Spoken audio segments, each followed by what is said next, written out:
Ahora quisiera que trajéramos nuestra Biblia. Sí, hermano predicador, aquí estaba, ya se me fue, ahí viene. Tomamos la Biblia con la mano derecha, si es posible, la ponemos en alto y decimos: la palabra de Dios contenida en este libro es la verdad que acepto creer, es la enseñanza que me comprometo a seguir y es la esperanza que me atrevo a confesar. Nada me impide recibirla, nadie me evitará que la haga parte de mi vida y por ningún motivo dejaré de proclamarla. Estoy aquí para leerla, oírla y vivirla diariamente. Amén. Oremos, hermanos, por el hermano Elí, que es nuestro predicador ahora, y además porque se va bien pronto. Señor Santo, ponemos a tu siervo en tus manos, bendícelo, úsalo, le has dado un mensaje para nosotros, que nos lo comunique, Señor, y que sea preciso, pertinente para nosotros. Bendícelo a él, a Marianita, por favor, en sus planes, y cuida siempre de ellos. Y hoy mismo, Señor, háblanos. Te lo pedimos en Cristo Jesús. Amén. Amén. Bendiga. Sí. Gracias a Dios, hermanos, por este día que estamos acá juntos. Yo sé que parece que no me haya ido, ¿verdad? Porque últimamente he venido muy seguido, pero les pido que oren por mí y por mi futura esposa, que por ahí anda. Y los planes y mi viaje. Hoy salgo en la noche. Gracias a todos, gracias, pastor. Qué guapo es usted, por orar por mí. Les agradezco, los amo mucho, hermanos. Y el día de hoy, en el mes de marzo, yo sé que ustedes lo saben, solamente hay que decirlo para recordar, los que no lo sepan, hemos estado estudiando el libro de los Hechos. El libro de los Hechos, que es un libro maravilloso que nos cuenta la historia de los primeros cristianos. Y también estamos en el tema, en este mes de marzo, el tema se va a llamar, le pusimos el anterior, ¿cómo es? La revolución de la cruz. La revolución de la cruz es el tema, y quisiera decir algo al respecto.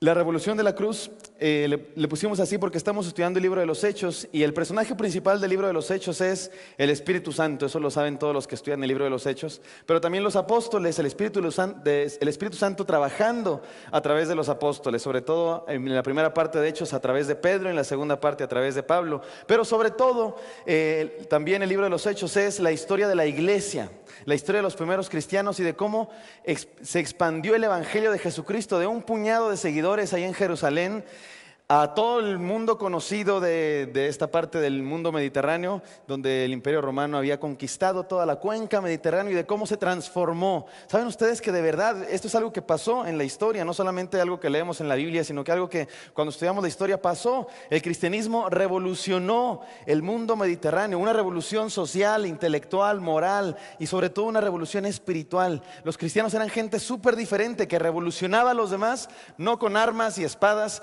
sino una revolución con una actitud ante la vida diferente. Y se burlaban de los cristianos, eran tan diferentes que la sociedad se burlaba de los cristianos. Fíjense qué tipo de cosas decían de los cristianos. La gente ahí, la sociedad pues, la gente que no era cristiana, la mayoría de las personas veían a los cristianos y decían que eran ateos. Imagínense, exactamente lo contrario que hoy se dice. Decían que eran ateos porque no adoraban a toda la multitud de dioses, sino que eran fieles a un solo Dios. Cosa rara, la fidelidad era cosa rara en aquellos días.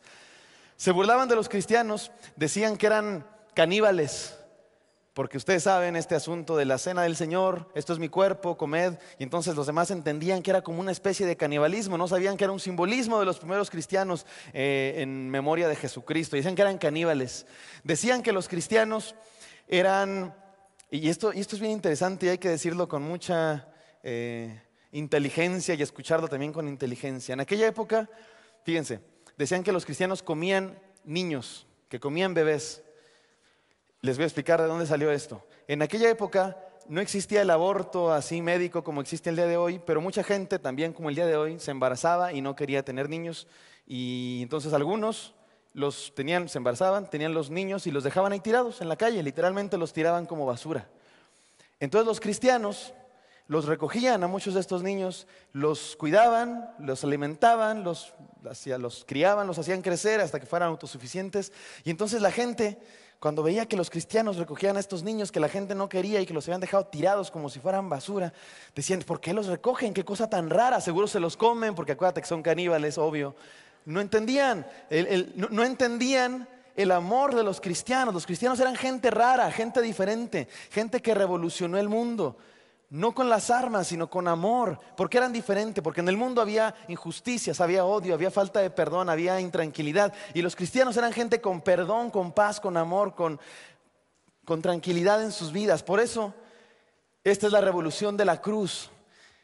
La misma cruz es un objeto que es revolucionario, la forma en la que los cristianos lo interpretaron. La cruz era un objeto de tortura, no de tortura, de pena de muerte. La cruz era un instrumento que se usaba para matar a las personas. Y los cristianos entendieron en la cruz la esperanza y el amor de Dios, revolucionario, y transformaron el mundo. Y eso está reflejado en el libro de los Hechos que nosotros estudiamos, por eso le pusimos a este mes la revolución de la cruz. Y el día de hoy vamos a estudiar el capítulo 5 del Evangelio de Hechos, versículos del 1 al 11. Pero antes de leerlo, quisiera yo introducirme de la siguiente manera, queridos hermanos, a este sermón. A mí me gusta mucho ir a los restaurantes que tienen menús con fotografías, no sé ustedes, pero me gusta porque tú vas al restaurante y está el menú, entonces qué flojera andar leyendo todo lo que está escrito en el menú, y aparte palabras que uno no entiende, ¿no? Así crocante de maíz con risotto de no sé qué, y tú dices, ¿qué es eso? No tengo la menor idea, pero si está el dibujito, pues ya lo entiendes muy bien. ¿Sí les pasa a ustedes eso? ¿Sí? Más o menos.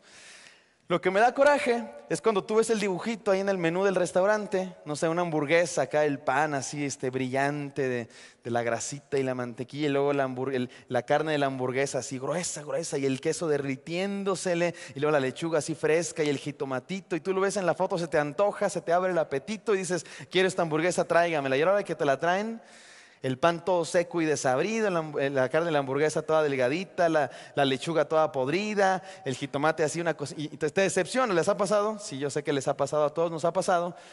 Y me recuerda también un poco lo que pasa en el Facebook, ¿no? Está la gente ahí con su foto de Facebook, se ven así bien guapos, bien atractivos. Los ves en persona y otra cosa, con todo respeto, pero muchos de ustedes así son, no digan que no. Pasa. Pero ahora, ¿por qué les digo esto? Porque vamos a estudiar un pasaje del libro de los Hechos que nos ayuda a entender que la Biblia no es así. En el mundo las apariencias engañan y uno puede engañar a los demás con una foto en un menú, con una foto en Facebook, con miles de cosas. Podemos engañar a los demás y hacer como que tenemos una vida perfecta.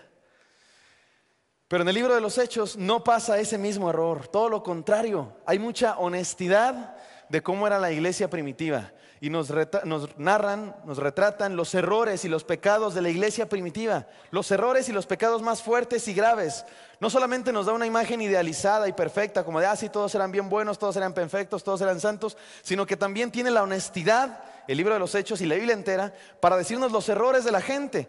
Por ejemplo, ustedes han leído la historia del rey David. El rey David, ustedes dicen, sí, el rey David, bien perfecto, bueno, amaba a todo el mundo y cantaba las mañanitas. Pero no solamente eso, también nos narran sus errores, nos narran sus pecados, y pecados gravísimos, que si el día de hoy estuviera aquí no lo dejaríamos ni subir ni cantar, lo tendríamos ahí en una esquina con una letra aquí enorme de pecador. Pero no, la Biblia nos narra sus pecados más fuertes en honestidad. La Biblia nos narra los pecados de Pedro y de los hombres de la fe, nos narran también sus errores, y de la iglesia en general también. Y el libro de los Hechos es la historia de la iglesia primitiva, cómo nació la iglesia, y nos cuenta también sus errores y sus pecados, y eso me parece bien bonito, porque dígame usted si no, nosotros somos una iglesia también con errores. Aquí también hay pecados, aquí también hay defectos, y algunos muy graves. Y está padre que nos podamos identificar con la iglesia de la palabra de Dios, donde también había pecados. No solamente para decir, sí, qué bueno, no estamos tan mal, no, sino para saber cómo superarlos, cómo perdonarlos, cómo restaurarlos y sobre todo cómo evitarlos. Entonces vamos a la palabra de Dios ahora sí, Evangelio, el libro de los Hechos, capítulo 5, versículos del 1 al 11.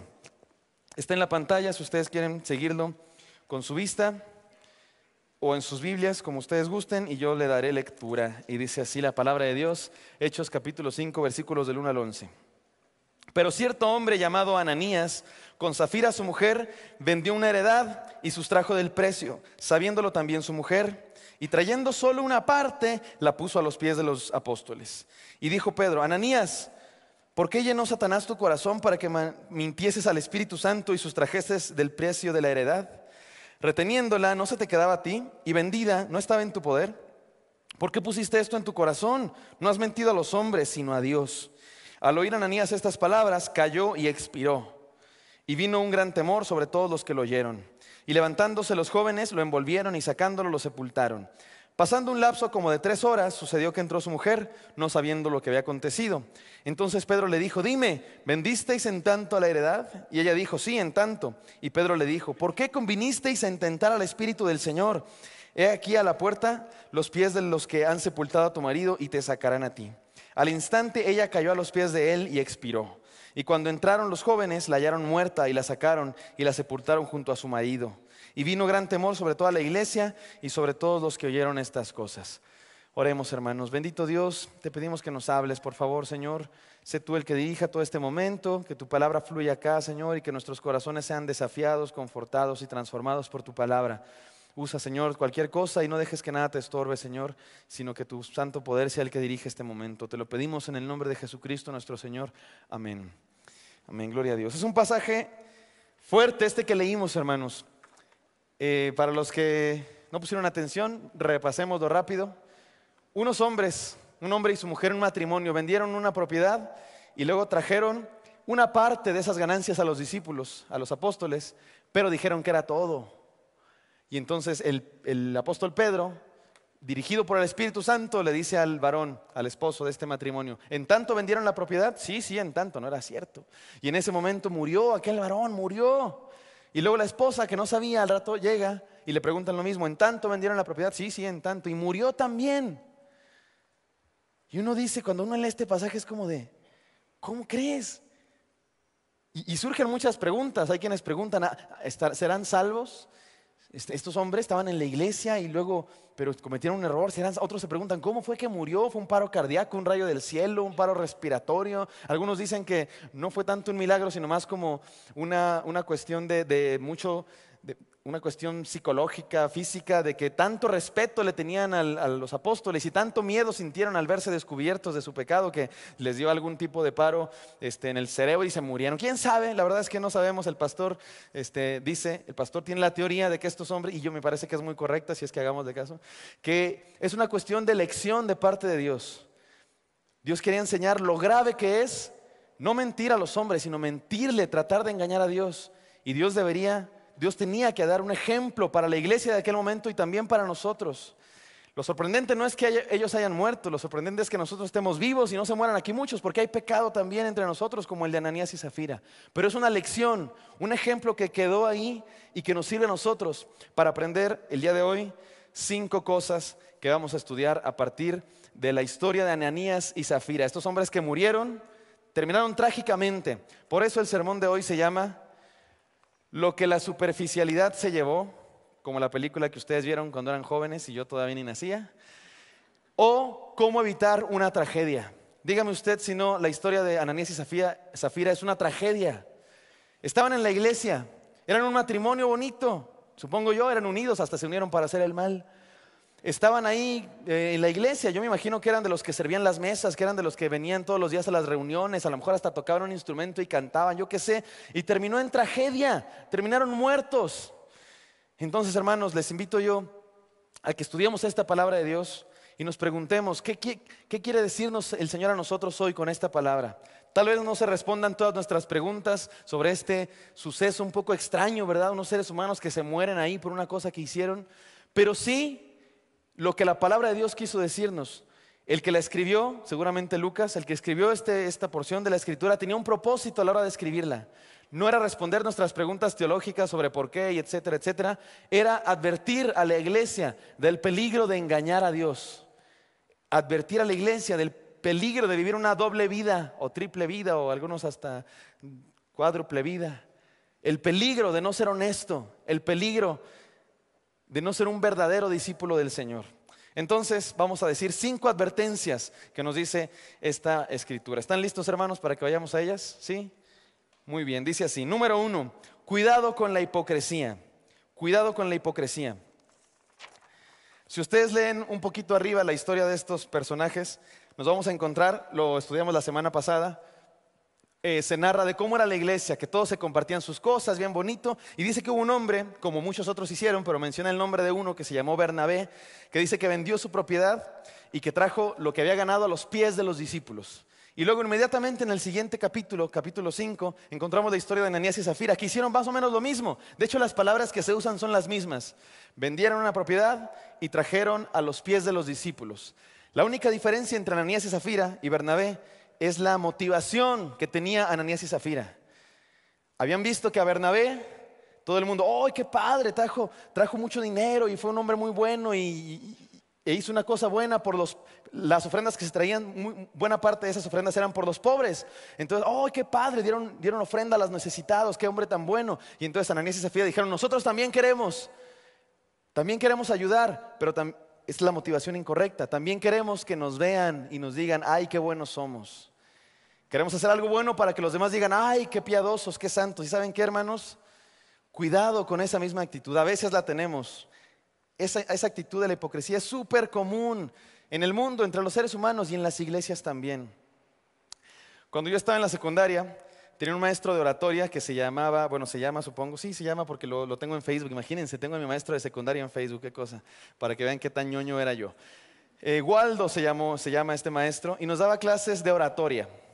Y entonces en la primera clase de oratoria nos pasaban a todos al frente, a uno por uno, para que perdiéramos el miedo, este miedo de hablar en público. Entonces nos pasaba uno por uno y teníamos que decir nuestro nombre, las cosas que nos gustan, lo que nos gusta hacer, algo de nosotros, como para perder el miedo a hablar en público. Y entonces ya iban pasando todos y luego pasó un grupo, yo iba en una escuela medio fresa, entonces pasaron el grupo de niñas fresas, que no es por hablar mal de la gente, pero eran las niñas clásicas, gente que de repente hay en la vida, ¿verdad? Que hablan mal de todo el mundo y que a todo el mundo hacen menos y que se hablan mal unas de otras y que si estás feo, que si estás, sí saben de cuál tipo de personas, ¿verdad? Y entonces pasaron estas niñas fresas y entonces pasaba una y decía, hola, ¿qué tal? Mi nombre es tal, me gusta hacer tal, hago tal y me choca la gente hipócrita. Y luego pasaba la otra y decía, ay, pues me llamo tal, mi nombre es tal y me choca la gente hipócrita. Y así pasaron todo el grupo de niñitas fresas y me choca la gente hipócrita. Y me molestó tanto porque eran las más hipócritas de la escuela, de verdad. Y entonces cuando pasé yo dije, bueno, pues yo me llamo Eli, tengo 12, 13 años, no me acuerdo qué, y me choca la gente hipócrita, así le hice. Y entonces pues todo el mundo se rió y entendieron lo hipócrita que era decir que les chocaba la gente hipócrita. Pero ¿por qué les digo esto? Porque, no sé ustedes, hermanos, pero la hipocresía es de las cosas más comunes entre los seres humanos. Díganme usted si no. Es de lo más común que hay entre los seres humanos. Nos encanta que los demás nos vean y opinen y digan, ay, sí, amiga, no, te ves hermosa, pero por acá, ay, qué fea, ya viste. Y ¿saben qué? En cierto sentido no está tan mal. En cierto sentido es normal cierta parte de esa actitud. Porque claro, todos nos vestimos y nos arreglamos según a dónde vayamos, ¿a poco no? El día de hoy yo me puse mi pantalón de vestir, mi camisita, me perfumé, me peiné los pocos cabellos que me quedan por la herencia de mi bendito padre, gracias a Dios. Es curioso, pero cada vez siempre que predico o algo acá al frente, siempre al siguiente domingo o a la salida, 2 o 3 hermanitas se me acercan con remedios para la calvicie. Ay, mi hijito, aquí está este shampoo que... Ah, mire, ahí está. Para que vean que no miento, ahí está mi jabón. Muchas gracias, hermana. No está haciendo efecto, como puede usted ver, pero gracias. No, sí está haciendo efecto. Estaría peor si no fuera por ese jaboncito. Y entonces uno se arregla y se viste y se peina según dónde vaya a estar uno y dónde lo vayan a ver. Y en cierto sentido no está mal, ¿verdad? Porque, claro, usted viene a la iglesia el día de hoy, se perfumó, se peinó, se puso su camisita, pantaloncito, etcétera. Si usted se hubiera quedado en su casa, usted hubiera andado ahí con las bermudas rotas y la playera de las ranitas que dice Huatulco, ¿verdad? O la de las Chivas, o la del América, ganó ayer el América, por cierto. O la que sea, porque no lo van a ver, porque uno hace muchas cosas, pues porque te va a ver la gente y está bien, es normal. El problema es cuando es pura apariencia y por dentro estás podrido. Cuando por fuera aparentas algo que por dentro no existe, cuando estás podrido por dentro y cuando te importa mucho lo que digan los demás de ti, pero adentro de ti hay solo suciedad. Ese es el problema. Y eso es lo que tenían Ananías y Zafira, que ellos daban ofrenda, ahí sí que buenos, pero por dentro tenían una mala motivación, solo querían que los vieran. Y es un problema muy grave y muy común. Y lo triste es que es muy común en las iglesias también. Claro, porque en las iglesias estamos aquí, somos cristianos, ¿verdad? Y todos ahí sí levantamos nuestras manos y oramos y la Biblia y nos sabemos. Y no tiene nada de malo eso. El problema es cuando por dentro Estamos podridos y no hay nada y es pura apariencia. Y Jesús advirtió sobre eso, Jesús advirtió mucho sobre eso. Miren cómo dice Mateo 6, 1 al 4.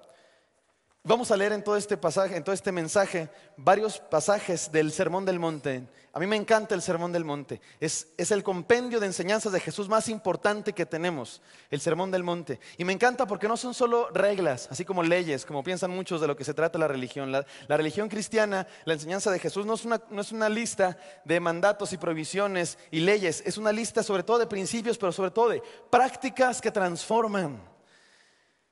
Y este es el remedio para la hipocresía. Jesús nos da la clave para remediar la hipocresía. En Mateo 6, del 1 al 4, dice así: guardaos de hacer vuestra justicia delante de los hombres para ser vistos de ellos.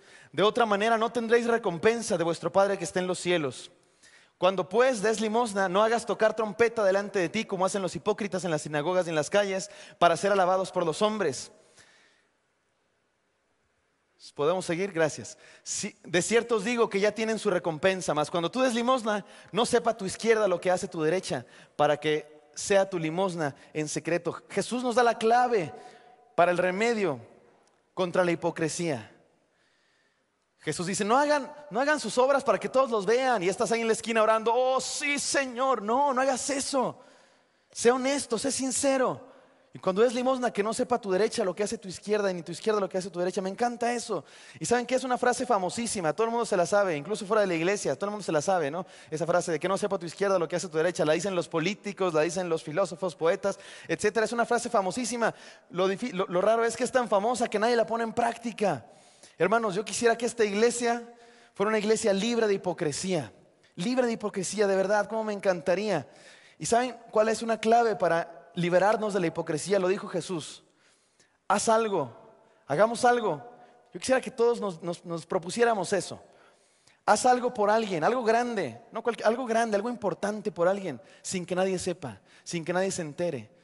Porque claro, nos encanta el reconocimiento, nos encanta hacer cosas y que nos reconozcan. Y hemos hecho del mundo una máquina de reconocimiento por todo. Y reconocemos a la gente que por ser muy buenos actores, que por ser muy buenos deportistas, que por ser muy buenos científicos, que por ser muy buenos políticos, eso no existe. Pero por tener buenas calificaciones. Y no tiene nada de malo hacer eso, reconocer a la gente. No tiene nada de malo, está bien. El problema es cuando es nuestra única motivación y cuando por dentro estamos podridos. Por eso, una clave para librarnos de la hipocresía es: haz algo por alguien, de verdad. Haz algo por alguien, algo grande, sin que nadie sepa. Una gran ofrenda, una gran ayuda. Algo por alguien sin que nadie sepa, sin que nadie se entere, sin que nadie te reconozca. Jesús dijo, es una clave para liberarte de la hipocresía. Y después Jesús dijo otra clave para liberarnos de la hipocresía, que también está en el Sermón del Monte. No lo voy a leer, solamente lo voy a recordar porque ustedes lo saben. Jesús dijo, no juzguéis para que no seáis juzgados, porque con la vara que mides serán medidos ustedes también. Esta es la otra parte de la hipocresía. Por un lado, nos encanta que nos vean que somos bien buenos. ¿Pero por qué nos encanta que nos vean que somos bien buenos? Porque sabemos que la gente es súper juzgona. Y es triste, pero en las iglesias está lleno de eso, de juzgonería. No sé si existe esa palabra, pero ustedes entienden a lo que me refiero, ¿verdad? En la iglesia es una tristeza, pero pasa. Hay mucha juzgonería. Y a veces las iglesias son un tribunal de justicia donde todos tenemos el dedo acusador señalando a ver quién está pecando, a ver quién se ha portado mal para castigar. ¿Saben qué, hermanos? La iglesia no fue creada para ser un tribunal de justicia, de vigilar y castigar. No, la iglesia fue creada para ser un hospital de restauración, para perdonar y restaurar. Eso debería ser la iglesia.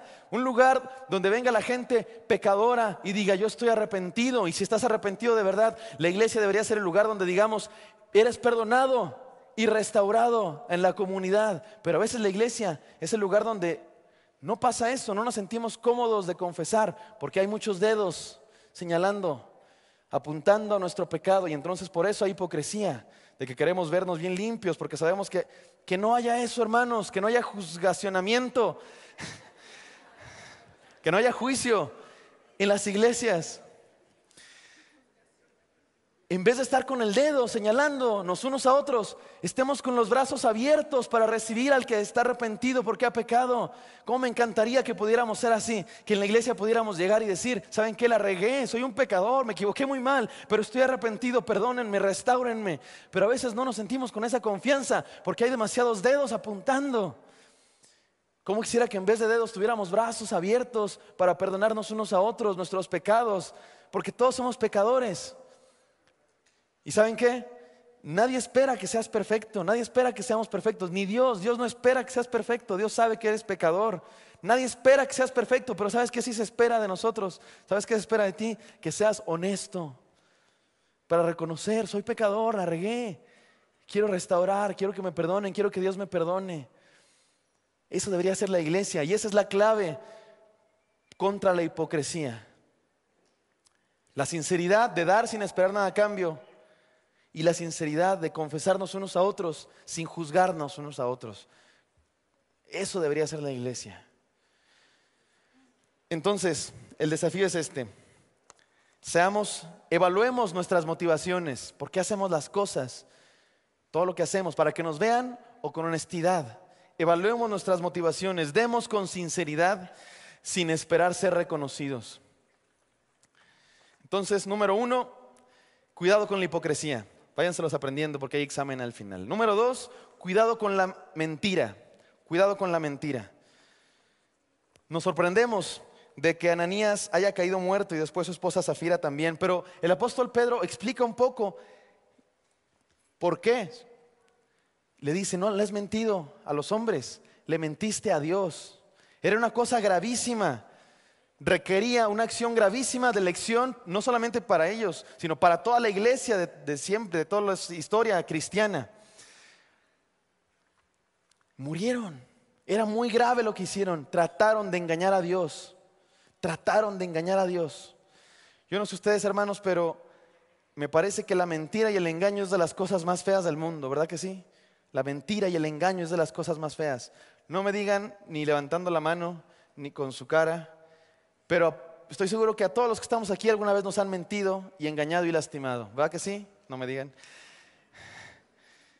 Todos hemos sufrido eso, que alguien nos mienta, que alguien en quien confiamos nos traicionó, que alguien que creíamos que nos amaba nos apuñaló por la espalda. Y lo curioso es que seguramente también todos hemos sido el que traiciona, el que miente, el que engaña y el que apuñala por la espalda. No digan que no, porque sí. Pasa, y es muy triste, es muy triste.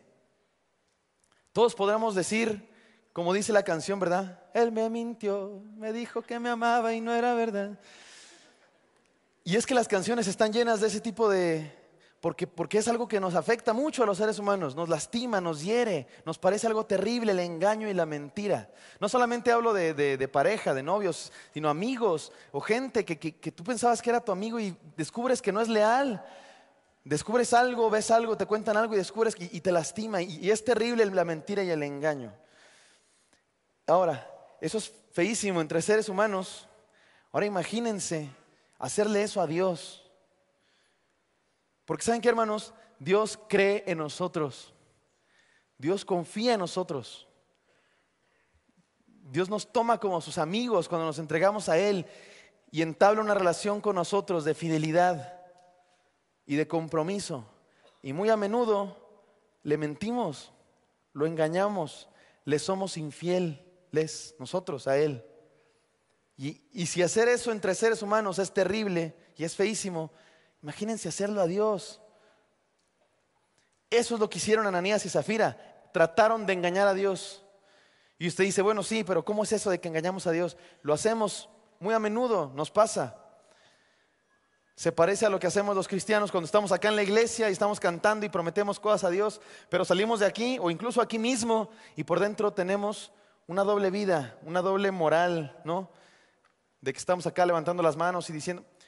Pero salimos y hacemos cosas que no son de Dios y odiamos y tenemos vicios y hacemos mal a la gente y tenemos hipocresía y tenemos envidias y soberbia y tenemos prácticas que no debemos realizar y hacemos un montón de cosas que no son las cosas que son de Dios, sino de la oscuridad y de la maldad. Y eso es engañar a Dios y lo hacemos. Destruimos nuestra relación de confianza y de fidelidad con Dios. Todos los días lo hacemos. Esa es la mentira y el engaño. Cuidado con la mentira y el engaño. Se parece a los jóvenes que están en la iglesia, pero que en la vida practican todas las cosas que no son de Dios. Y creemos a veces que no va a pasar nada, como Ananías y Zafira. Ay, no pasa nada, estamos chavos.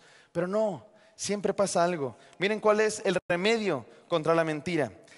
El remedio para la mentira es el temor de Dios. Jesús dijo también en el Sermón del Monte, en Mateo 5:37, ¿lo tenemos?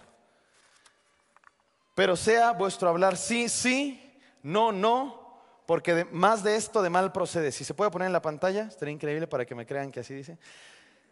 Pero sea vuestro hablar sí, sí, no, no, porque más de esto de mal procede. Mateo 5:37. Ay, gracias. Ese es el remedio para la mentira. Suena obvio y suena muy básico. La sinceridad es el remedio para la mentira, el temor de Dios. Pero es algo que debemos entender profundamente.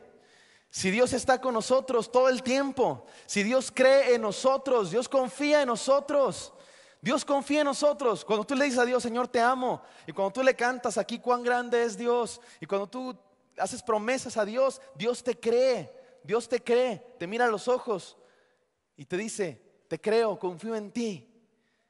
Y después vas tú, voy yo, y le traicionamos, le mentimos, lo engañamos y vamos tras otras cosas, tras otros dioses, tras vicios, tras prácticas, tras valores que no son los de Dios. Estamos traicionando su confianza. Que no sea así entre nosotros, hermanos. Cuidado con la mentira, cuidado con tratar de engañar a Dios, porque ¿sabes qué? A Dios no se le puede engañar. Tarde o temprano, la mentira trae destrucción. Tarde o temprano la mentira trae destrucción. Cuidado con la mentira. Honremos la presencia de Dios diciendo siempre la verdad. Entonces llevamos dos cosas. Número 1, cuidado con la hipocresía. Número 2, cuidado con la mentira. ¿Se la están aprendiendo, hermanos? Sí. Número 3, cuidado con la duda. Cuidado con la duda. ¿Por qué Ananías y Zafira se quedaron una parte del dinero? Yo me imagino que esto fue lo que pasó. Por un lado, querían que todo el mundo los viera. Ay, sí, queremos ser bien. Pero también creo que querían ayudar. Dieron una parte para la gente, para los pobres, para la iglesia, para las necesidades de la comunidad de fe. Y se quedaron otra parte. Hay que entenderlo. El problema no fue que no dieran todo. Hasta Pedro les dice, a ver, ustedes vendieron esa propiedad y el dinero era de ustedes. Ustedes tenían todo el derecho de hacer con ese dinero lo que quisieran. El problema no es que no hayan dado todo. El problema es que trataron de engañar a Dios. El problema no fue que no dieran absoluta porque queremos. No, el problema es que mintieron y fueron hipócritas y fueron mentirosos. Ellos tenían su dinero y era derecho de ellos hacer lo que quisieran con ellos. ¿Por qué se quedaron en una parte? A mí me parece que tiene que ver con esto. Cuidado con la duda. Tenían duda, tenían falta de confianza en Dios. Y ¿saben qué? No los juzgamos demasiado porque nos pasa a menudo esa misma actitud de duda, de decir, híjole, bueno, voy a confiar en mis recursos, voy a confiar en mi dinero, voy a confiar en mi inteligencia, voy a confiar en mi empresa, voy a confiar en mis recursos, voy a confiar en lo que yo soy, lo que tengo. Y ya después, si no funciona y tengo problemas, pues entonces sí le pido a Dios. A menudo somos así. Tomamos a Dios como un último recurso, ¿no? Como decir, pues si todo lo que yo planeé, todos mis planes y todas mis fuerzas no salen, pues ya le pido a Dios. Cuando debería ser al revés. Dios debería ser nuestro primer recurso, el todo de nuestra vida. Y decir, si tengo que invertir dinero, hacer una empresa, casarme, tener hijos, estudiar, quiero que sea lo que Dios quiere de mí. No lo que yo quiero y después le pregunto. No, Dios debe ser lo primero en nuestra vida, confiar en Dios. Y Ananías y Zafira confiaron en sus recursos, en su dinero. Me imagino que estaban pensando, no, oye, pero pues es que qué tal la colegiatura de los niños está cara, el aguacate ya subió, queremos ir de vacaciones, yo qué sé. Y entonces vamos a sustraer un poco del dinero en vez de darlo todo a la iglesia, darlo todo a los pobres. Ni siquiera tenían que dar nada. Pero ¿por qué se quisieron quedar una parte? Porque no confiaban que Dios los podría sostener. Acá, hermanos, yo voy a abrirles mi corazón. ¿Me permiten abrirles mi corazón? Ahorita que estamos aquí en confianza, ¿verdad? Está bien privado este lugar, entonces casi ni va por internet. Les voy a abrir mi corazón en algo muy, muy personal de mi persona. Fíjense que yo hace 8 meses me fui 9 meses por ahí, me fui a vivir a Estados Unidos. allá a los Estados Unidos. Ya se me está olvidando el español, ustedes, ni inglés puedo hablar bien todavía, pero oren por mí. Y estaba yo acá en mi casa, yo vivía en mi casa, vivía con mis papás, no me preocupaba de muchas cosas. Y cuando llegué allá, mi vida cambió radicalmente en muchas cosas. No les voy a contar toda la historia, pero una de las cosas que yo le agradezco mucho a Dios es que cuando yo estaba acá, yo había muchas cosas que daba por hecho, ¿verdad? Así como de, pues, yo sabía que iba a llegar a mi casa y pues iba a haber comida en mi casa. Y yo ni siquiera, era algo que yo daba por hecho. Yo me sentaba nomás y mi mamá bien bonita siempre cocinaba y su caldito, su pollito, sus enchiladitas, lo que sea. Y yo ni me preocupaba, yo no sabía dónde lo había comprado, cuánto había costado, cuánto trabajo le había costado cocinarlo. Ni siquiera me lo preguntaba demasiado, por supuesto que le agradecía, pero mi trabajo básicamente era llegar y metérmelo en la boca, ¿verdad?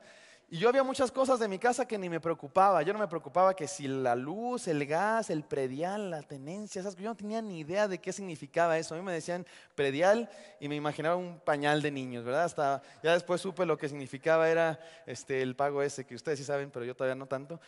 Pero cuando llegué allá, pues solito yo, con un roomie ahí, que gracias a Dios ya no está, estoy solito. Le digo gracias a Dios porque ya me puedo casar. Y... y Y entonces me cambió la perspectiva muy radicalmente. No les miento, no les miento. Ahora, cada que yo me llevo un bocado, solo como huevo con jamón porque es todo lo que sé desayunar, lo que sé cocinar, pero cada que yo me llevo un bocado de huevo con jamón, de verdad, no es broma, no es exageración, yo le agradezco tanto a Dios. Cada bocado es una oración. Señor, gracias por este pedazo de huevo con jamón que tengo. ¿Por qué? Porque yo sé lo que costó y yo sé de dónde viene. Viene de Dios y no de ningún otro lado. Y estoy seguro que viene de Dios porque lo vi, yo estaba ahí, yo no tenía dinero y de repente tuve y comida y yo sé, voy a trapear, agarro mi trape, tengo una Swifter, no sé si conocen, también bien bonita para trapear, entonces agarro ahí mi palito de trapeador, cada que yo agarro una de esas cosas que le pongo a mi trapeador, una de esas toallitas mojadas, yo le agradezco a Dios, Señor, gracias porque tengo este Swifter, porque yo fui al súper, ya soy toda una señora, voy al súper y no, de verdad, voy viendo ahí los precios, ya muy calculador, porque hay que ahorrar, por supuesto, entonces siempre voy ahí viendo, a ver, 200 gramos de a $3 y 300 gramos de a 2.5, a ver, me viene saliendo el dólar, el gramo, y voy calculando y yo sé todo lo que y hay que pagar que la luz, y entonces me cambió la perspectiva muy radicalmente a tal grado que cada vez que estoy en mi casa, yo le agradezco a Dios, de verdad, Señor, gracias porque tengo piso que trapear. Gracias porque tengo este tenedor que no tenía nada, yo ni tenedores, ni nada. Gracias porque tengo este tenedor y este plato que me puedo llevar a la boca y este microondas. Y gracias, Señor, porque eres tú el que proveyó y estoy seguro que fue Dios, no otra cosa. Y cada bocado, cada barrida, de verdad es una oración al Señor porque sé que fue Él el que provee todas las cosas. Y así debe ser, hermanos. No dudemos. Confiemos que nuestra vida está en las manos de Dios y cada cosa, cada centavo que gastamos viene de Él y no de ninguna otra cosa. Y acá es donde se pone esto más personal todavía. Fíjense que me fui a Estados Unidos y me fui a estudiar teología. Y eso significa que voy a ser pastor, que quiero ser pastor porque creo que es lo que Dios quiere de mí. Básicamente porque creo que es lo que Dios me ha llamado a hacer en esta vida. Y la verdad es que, les soy sincero, de repente sí me entraba el miedillo. Entre muchas otras cosas, se los digo sinceramente, me preocupaba el dinero, el billullo, como dicen ustedes. Porque pues yo conozco lo que es ser pastor y conozco muchos pastores, hay muchos pastores, muchos que sufren en el aspecto económico porque no tienen mucho, porque así es la vida del pastor muy a menudo. Y lo peor es que los que sí tienen algo para sostenerse bien son súper criticados por los demás. Y ya viste el pastor y tiene, ¿de dónde lo sacará, verdad? Y entonces yo decía, no, yo no quiero ni ser pobre ni ser criticado. Y cuando Dios me decía, te llamo para ser pastor, me daba miedillo, la verdad, eso. Y hasta le decía a Dios cosas como esta. Mira, Señor, o sea, está padre que quieras que yo sea pastor y todo, pero ¿qué te parece si yo estudio otra cosa, me dedico a otra cosa y ahí cuando quieras predico y todo, y cuando quieras, o sea, sí predico y todo, pero es que me da miedo. O ser pobre, o que la gente me esté criticando todo el tiempo, porque no me gusta eso, me hartaba.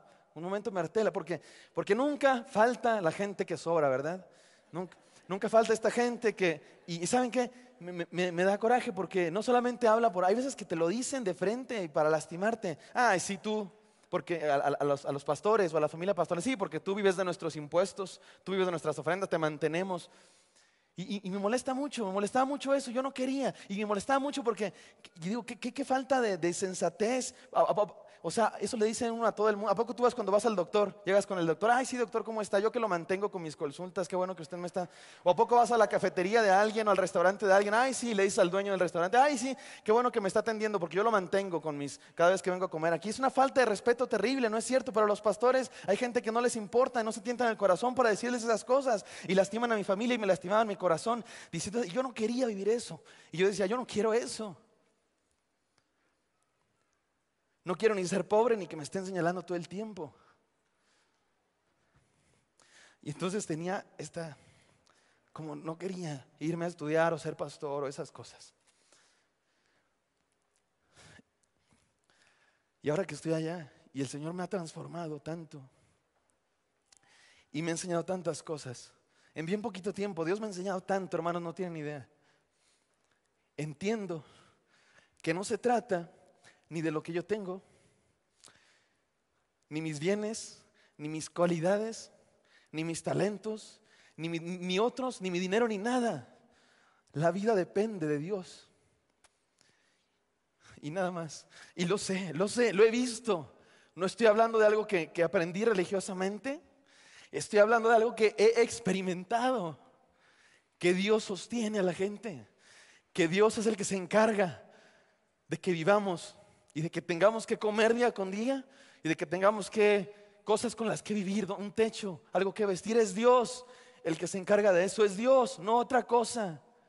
Lo he visto, lo he experimentado en mi carne, en mi sangre, en mi cuerpo. Lo he experimentado eso, que es Dios. Y dice, hermanos, esto aplica para cada uno de nosotros.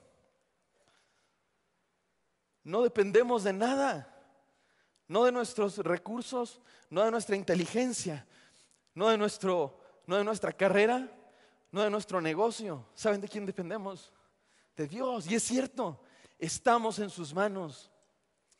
El remedio para la duda, hermanos, el remedio para la duda es saber que estamos en las manos de Dios, saber que somos suyos. Jesucristo lo dijo también en el Sermón del Monte. No teman por lo que van a vestir, por lo que van a comer. No teman a eso. No se hagan tesoros en la tierra. No atesoren lo que está en esta tierra, ni sus cuentas del banco, ni sus profesiones, ni sus empresas, ni sus casas. No se hagan tesoros en la tierra. Antes, busquen el reino de Dios y su justicia. Y todo lo demás va a ser añadido. Eso es lo que tenemos que hacer los cristianos, hermanos. Confiar en Dios. Buscar el reino de Dios y su justicia. Y todo lo demás será añadido. Es verdad, sí pasa. Créanlo, creámoslo, que estamos en las manos de Dios y no hay mejor lugar que estar que las manos de Dios. Entonces, el desafío es ese. Confiemos que nuestras vidas están en manos de Dios. ¿Se acuerdan de Abraham y Lot? Abraham y Lot eran sobrino y tío. Abraham era el tío, Lot el sobrino. Y tenían sus propiedades juntos, y eran pastores y tenían sus ovejas, pero empezaron a crecer mucho y entonces los pastores de Abraham se peleaban con los pastores de Lot, ¿se acuerdan? No, que mis ovejas, no, que tus ovejas. Y entonces dijeron, no, pues mira, llevó a Abraham a Lot a un monte y le dijo, mira, para donde quieras tú, vete y yo me voy para el otro lado. Si tú te vas para acá, yo me voy para allá. Si tú te vas para allá, yo me voy para acá. Y entonces Lot alzó la vista y vio un territorio padrísimo, lleno de campos verdes, fuentes, cascadas. Todo para tener las comodidades de la vida material como nunca se lo había imaginado. Y dijo, yo me voy para allá, claro. Y entonces Abraham dijo, cámara, yo me voy para el otro lado. Y se fue para el desierto, donde no había nada, donde estaba todo pelón, no había ni para las ovejas. ¿Y se acuerdan cómo les fue a cada uno? Dios bendijo a Abraham y le dio muchísimas posesiones, porque Abraham vio con los ojos del corazón, con los ojos espirituales, y no se dejó llevar por sus ojos del materialismo como Lot, que sí, acá está el dinero, acá está la comodidad, acá está la buena vida. ¿Y se acuerdan cómo terminó? Rodeado de pecado. Tuvo que huir de la ciudad donde vivía porque Dios iba a castigar esa ciudad, y su esposa terminó convertida en una estatua de sal, dice la palabra de Dios. Y Abraham, que se fue a lo que se veía horrible, se veía sin futuro, Dios lo bendijo, porque esa era la voluntad de Dios, hermanos. No hay mejor lugar que estar que en las manos de Dios, en su voluntad. ¿Lo creemos? Vivámoslo, vivámoslo. Es verdad, sí pasa, que Dios nos bendice. Entonces, llevamos 3, ¿sí se las acuerdan? Cuidado con la hipocresía, cuidado con la mentira, cuidado con la duda. Número 4, cuidado con las malas compañías. Ananías y Zafira resultaron ser muy unidos, tan unidos que se unieron para el mal también, para engañar a la iglesia del Señor, para engañar a Dios. No se puede engañar a Dios, pero trataron de hacerlo. Finalmente murieron y terminaron hasta enterrados juntos. Mi papá siempre que predica de este sermón menciona esa canción que dice, su canción favorita, siempre dice mi papá este chiste, ¿verdad? Y su canción favorita era esa de que nos entierren juntos. Yo en mi vida la he escuchado, pero me río por compromiso, ¿verdad? No sé si ustedes ¿sí la escuché? ¿Existe? Bueno, los que nacieron antes del 59, sí saben, la han escuchado. Yo en mi vida he escuchado esa. ¿Sí es muy viejita o qué? ¿Quién la cantaba? ¿No? ¿No es tan viejita? Bueno, yo nunca la he escuchado en mi vida, pero ustedes que son más cultos, la habrán escuchado. Pero sí, eran unidos. Se unieron hasta para hacer el mal. Qué triste. Por eso acá la enseñanza es cuidado con las malas compañías, cuidado con quién te asocias. Cuidado, hermanos, porque miren, Ananías y Zafira, como ya dijimos, tenían todo. Eran un matrimonio unido, estaban en la iglesia, hasta tenían propiedades, tenían la oportunidad de ser buenos. Y me imagino que servían en la iglesia y terminaron sus días trágicamente, muriendo por un error fatal. Qué triste, de verdad qué triste. Que no nos pase. ¿Y cómo le vamos a hacer para que no nos pase eso? Ya dijimos, cuidado con la mentira, con la hipocresía, con la duda. Y ahora, cuidado con las malas compañías. Cuidado con quién nos juntamos. Cuidado con el tipo de conversaciones que tenemos. Cuidado con los valores que tenemos. Cuidado con los lugares a los que vamos. Debemos ser cuidadosos con esos, porque pequeñas prácticas, pequeños detalles, pequeñas acciones se convierten en hábitos, los hábitos se convierten en carácter, el carácter se convierte en nuestra identidad y nuestra identidad define nuestras decisiones en la vida de quiénes somos y nuestro final también, como en el caso de Ananías y Zafira, que terminaron trágicamente muertos por un error fatal. Tengamos cuidado con eso. Dicen que allá en las montañas de los Alpes, allá en Europa, el deshielo del hielo, ¿verdad?, que está ahí, de la nieve que está ahí congelada en la montaña, se va haciendo agua conforme avanza el verano, y dicen que una pequeña piedrita ahí en el camino puede definir su destino tan diferente como en las costas del mar Mediterráneo, o en las costas así cálidos, ¿verdad?, así bonito, o en las costas frías allá del mar del norte, por una sola piedrita que choca con una gota de agua, se va para un lado, se va para el otro y finalmente termina lejísimos. Así es nuestra vida. Una pequeña decisión de con quién nos juntamos, a qué lugar vamos, nos lleva a un tipo de vida o trágico o exitoso en la voluntad del Señor. Cuidado con las malas compañías. Yo toda mi vida he estado en la iglesia. Y desde que estoy niño, pues, iba a las uniones de jóvenes. Y la unión de jóvenes para mí es algo que marcó mi vida, ¿verdad? Me acuerdo de esos campamentos padrísimos que íbamos allá en Tlayacapan y que tomábamos decisiones importantes y nos entregábamos a Dios y momentos de amistad y de travesuras y aventuras y conajevas y cosas padrísimas. Pero entre las cosas padrísimas también puedo mencionar algunas cosas tristes. Y algunas de las cosas más tristes que yo puedo ver es cuando pasaba esto, como lo de Ananías y Zafira, en la iglesia, en la unión de jóvenes. Chavos de la iglesia que se unían para hacer el mal. Claro, porque es triste ver a un chavo de la iglesia que va al mundo y la presión social y cae y de repente participa en cosas que no debe, con gente que no es cristiana, pero más triste todavía cuando se juntan los cristianos para hacer el mal entre ellos. Uno dice, ¿cómo es posible que dejes que eso pase? Estás en la iglesia, eres cristiano, estás con tus amigos cristianos y se dejan llevar y terminan haciendo cosas malas como Ananías y Zafira. Trágico, tragedia. No permitamos que eso pase. ¿Cómo le vamos a hacer? Hay un proverbio que dice, Proverbios 13, si no me equivoco, Proverbios 13:20. El remedio para las malas compañías es la sabiduría en las relaciones. Y fíjense cómo dice Proverbios 13:20. El que anda con sabios, sabio será, mas el que se junta con necios será quebrantado. Fíjense, está muy interesante la estructura de este verso, porque dice, el que anda con sabios, sabio será. Mas el que se junta con necios, ¿qué se espera uno? Necio será, o algo así. Pero no, dice, será quebrantado. No solamente es un proverbio bonito, es una advertencia de lo que puede pasar. No solamente serás necio, sino que tu vida se irá al hoyo. El mismo apóstol Pablo lo dijo, parece frase de abuelita, pero lo dijo el apóstol Pablo. Las malas compañías corrompen las buenas costumbres. Cuidado con los lugares que visitamos, cuidado con la gente con la que nos juntamos, cuidado con los valores con los que nos asociamos, cuidado con las cosas que consideramos importantes en la vida, porque nos pueden llevar a la perdición.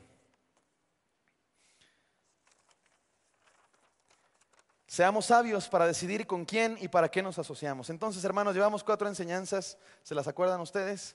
Número 1, cuidado con la hipocresía, cuidado con la mentira, cuidado con la duda, cuidado con las malas compañías y por último, cuidado con la mediocridad. Cuidado con la mediocridad. Repito, es una tragedia lo de Ananías y Zafira. Y yo quisiera que el desafío en esta tarde fuera para cada uno de nosotros, que nuestra vida no acabe en tragedia. Que cada uno de nosotros diga, Señor, no quiero acabar en tragedia como Ananías y Zafira. Porque tenían todo para ser gente feliz y terminaron trágicamente. Y saben que a veces a mí me pasa algo así, similar. Volteo al pasado en mi vida y veo mis años mozos, ¿verdad? Es que ya estoy grande, hermanos, ya tengo 29 años, gracias a Dios. ¿No está tan grande eso o qué dicen? No, gracias a Dios, no saben cuánto le agradezco a Dios porque no voy a llegar a los más 30. Es una bendición, de verdad, que le agradezco tanto al Señor porque me voy a casar antes de cumplir 30 con una mujer hermosa que está por allá, que es la mujer más hermosa que ha nacido en este planeta y que estamos muy felices, oren por nosotros y le agradezco mucho a Dios que esa mujer me rescató de llegar a los más 30, con todo respeto para los más 30. No, se crean. De hecho, en realidad sí llegué a los más 30 porque los más 30 es de 20 y muchos y ya tengo yo 20 y muchos, ya tengo 20 y todos. Y entonces, pero cuando estaba yo más chavo, veo mi vida y digo, híjole, si no hubiera yo cometido ese error, si no hubiera cometido esos errores, si no hubiera tomado ese mal camino, si no hubiera hecho esas cosas que no estaban bien, me frustra mucho porque digo, si no hubiera yo hecho todo eso, ahorita sería una mejor persona, ahorita sería un mejor siervo de Dios, ahorita sería una mejor versión de mí mismo. Y me da coraje, me frustro, ¿por qué hice todo eso? Pero bendito Dios, la vida sigue, hay vida, mientras hay vida hay tiempo, mientras hay tiempo hay vida, mientras hay vida hay esperanza. Y entonces digo, a partir de hoy quiero decidir, Señor, quiero ser la mejor versión de mí mismo, quiero ser lo que tú me has creado, quiero ser aquello para lo que tú me creaste. No quiero tener esta frustración de decir, pude ser mejor, no, quiero ser lo mejor que pude ser. ¿Y saben qué? El ejemplo de Ananías y Zafira es un mal ejemplo, pero que nos hace decirnos eso. No quiero terminar en tragedia. No quiero, ellos pudieron ser algo mejor. Pudieron ser siervos de Dios. Pudieron haber sido honestos. Pudieron haber sido otra cosa, pero no, terminaron en tragedia. ¿Y saben qué? Que no nos pase. Que sí seamos lo mejor que podíamos haber sido. A partir de hoy, que decidamos. A partir de hoy, Señor, quiero decirte, quiero ser lo mejor que pude haber sido. Quiero ser la mejor versión de mí mismo. Hasta hoy he sido una versión austera. He sido la versión similar. He sido la versión del Dr. Simi. Pero no, ya no quiero ser eso. Quiero ser la versión premium de mí mismo. Quiero ser la versión gold de mí mismo. No quiero ser una tragedia que termine ahí muerto en todos mis días y que la gente diga, solo fue un mal ejemplo. Pudo haber sido mejor, pero no lo fue. No, quiero que se diga de mí que fui todo lo que tú querías que yo fuera, Señor. Que alcancé mi máximo potencial. Porque ¿saben qué, hermanos? Todos los que estamos acá, todos. Dios nos creó para algo. Dios nos creó con un potencial para hacer algo. Para ser gente en su reino. Para ser, yo qué sé, para ser gente que descubra cosas, que haga cosas, que ama a los demás, que perdone, que enseñe, que invente. Fuimos creados para eso, fuimos creados con un potencial extraordinario. Y es triste, es una tragedia que no lo alcancemos. Es una tragedia que nos quedemos en la mediocridad, que nos quedemos en la versión austera de nosotros mismos cuando pudimos haber sido una versión premium. No sé cómo decirlo sin mencionar esas frases mercadológicas. Pero podemos ser algo mejor que lo que hemos sido si nos ponemos en las manos de Dios. ¿Cuál es el remedio para la mediocridad? Jesús contó una historia que me encanta. No contó una historia, puso un ejemplo que me encanta. Estaban ahí en el templo y estaba llegando la gente ahí, dando sus limosnas, sus ofrendas para la gente necesitada. Y entonces algunos ponían mucho y daban mucho dinero, y otros daban muchas cosas. Y de repente llegó una viuda, una viejita. Ahí está la viejecita, llega con sus 2 moneditas, que no valían mucho, y pone 2 monedas. Y Jesús dice, esa señora puso más que todos. Y todos, no, ¿cómo crees? Es una viuda que puso 2 moneditas, ¿de qué estás hablando? Si otros pusieron mucho. No, pero es que ella puso todo lo que tenía. Y los demás pusieron ahí lo que les sobraba. Y ella puso todo lo que tenía para ayudar a los demás. Me encanta esa historia, porque me hace pensar que así es mi vida. Yo no valgo mucho. Soy unas monedas apenas. Ni qué digo 2 monedas. Soy el pedazo del centro de una moneda de a peso. Nunca hicieron eso de quitarle el pedazo del centro de una moneda de a peso. No valgo demasiado, pero me encanta pensar que lo poco que soy y lo poco que valgo, lo quiero entregar todo al Señor. Todo, sin quedarme nada. Y que el Señor diga, es muy poco lo que dio, pero dio más que todos, porque dio todo lo que tenía. Ese es el secreto, el remedio contra la mediocridad. ¿Quieres ser la mejor versión de ti mismo? ¿No quieres que tu vida termine en tragedia? Entrégalo todo por el Señor. Deposítate por completo en las manos de Dios. Entreguemos todo nuestro ser al propósito de Dios para nuestra vida. Este es el desafío, hermanos. Termino con este desafío. La historia de Ananías y Zafira es una tragedia. Por eso este sermón se llamó así. ¿Cómo evitar una tragedia? Y ya dijimos las 5 cosas. ¿Se las aprendieron? ¿Sí? ¿Las pueden decir conmigo? Cuidado con la hipocresía. Cuidado con la mentira. Cuidado con la duda. Cuidado con las malas compañías. Y cuidado con la mediocridad. Ese es el remedio que enseña este pasaje y las enseñanzas de Jesús para evitar una tragedia. Y es triste ver tragedias. No quisiera faltar el respeto a ningún difunto, pero hay vidas que acabaron en tragedia cuando tenían todo.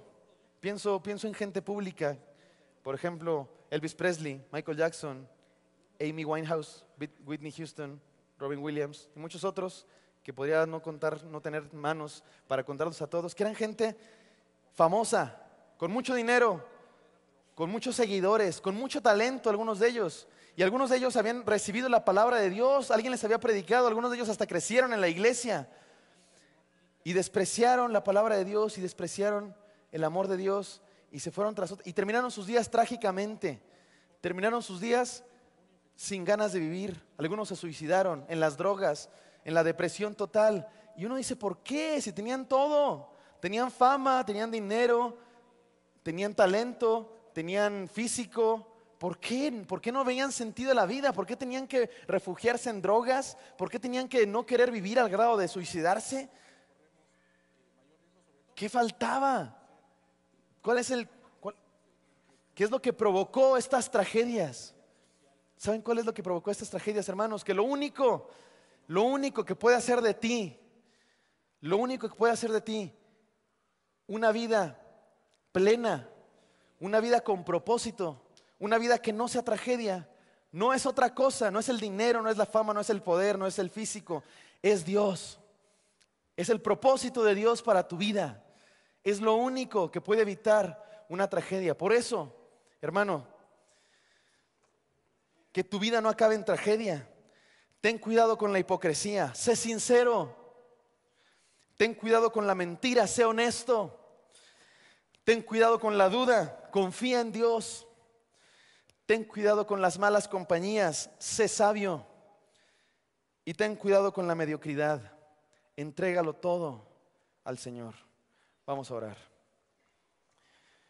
Bendito Dios. Mira, Señor, aquí está tu pueblo, Dios. Gracias, Padre, gracias por la historia de Ananías y Zafira. Gracias por ese mal ejemplo, Señor, que nos enseña, que nos advierte de qué debemos tener cuidado, Señor. Te pedimos perdón, Padre, cuando hemos sido hipócritas, cuando hemos buscado agradar a los demás en vez de a ti. Perdón, Señor, cuando no hemos sido sinceros, cuando hemos engañado, Señor, cuando te hemos mentido, cuando no hemos sido fieles. Perdónanos, Señor, también cuando no hemos confiado, cuando ponemos nuestra confianza en nosotros mismos. Perdónanos, Señor.